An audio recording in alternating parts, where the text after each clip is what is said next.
Last time on Zombie Z, conspiracies abound as AIE secrets were uncovered and confirmed. The survivors cracked the level 4 lab open like a Kinder egg, full of horrible surprises. Everyone scattered and scoured the lab, searching for anything to be a potential cure. The medical science going on in this room is on the level of fantasy magic. An AIE database was just sitting there, practically begging to be searched through. With some help from their friend Fox, and with Croz looking over their shoulder, Echo and Dower delved into the laboratory files. Jeb took this opportunity to look through the personal notes of the deceased Dr. Robert Yu, who was laying on the floor in front of them. This lab was more than it appeared to be on the surface. Between the encrypted documents in the database and the notes of the late doctor, creation of the zombie virus was confirmed to be done here at this site. That's it. Done deal. Call the cops and arrest the AIE. Got him! If only it were that easy, huh? Finding out who kicked you in the junk helps nothing when the foot is attached to an automatic kicking machine that rules the world. However, there was a silver lining in the storm cloud of acid rain. The doctor's notes contained what could be a potential antidote for the virus. The lab had been previously cleaned and empty, and no physical samples of any sort could be found.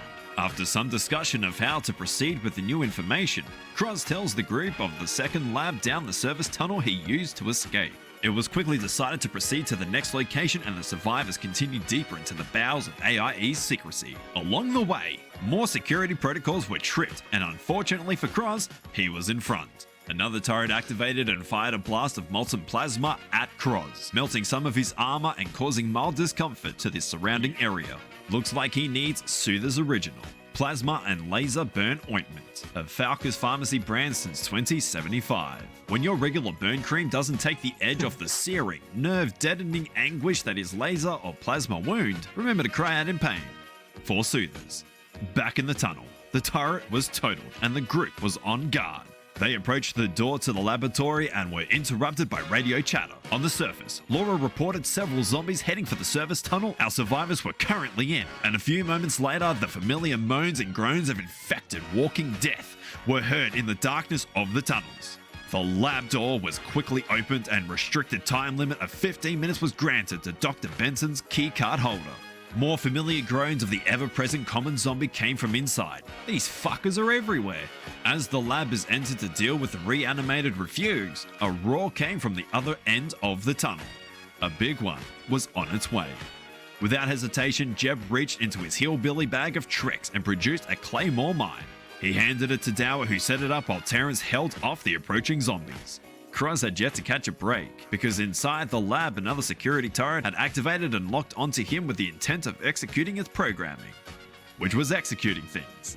As Echo, Jeb, and Croz fought for their lives, the big one rounded the corner. A shot was fired into the literal monster's head by Terrence's 45, which had shrugged off like an airsoft pellet and kept running closer.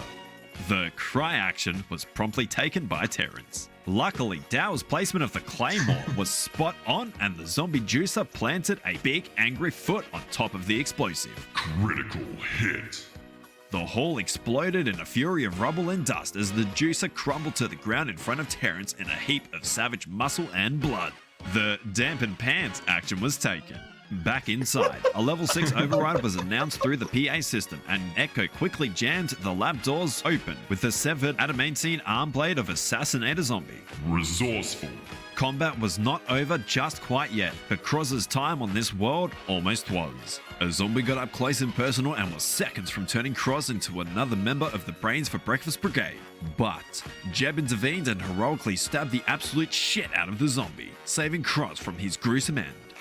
Tensions run high, but so does Terrence. In the middle of the action, the drugs took hold and he drifted away to sleep for 2 weeks as the survivors waited under the looming turret for him to wake up and time to resume again. But those weeks have passed and we join our heroes mid-combat. All seems to be going well. The zombies are thinning, the turret is outnumbered, and no one's a walking corpse, so all is well.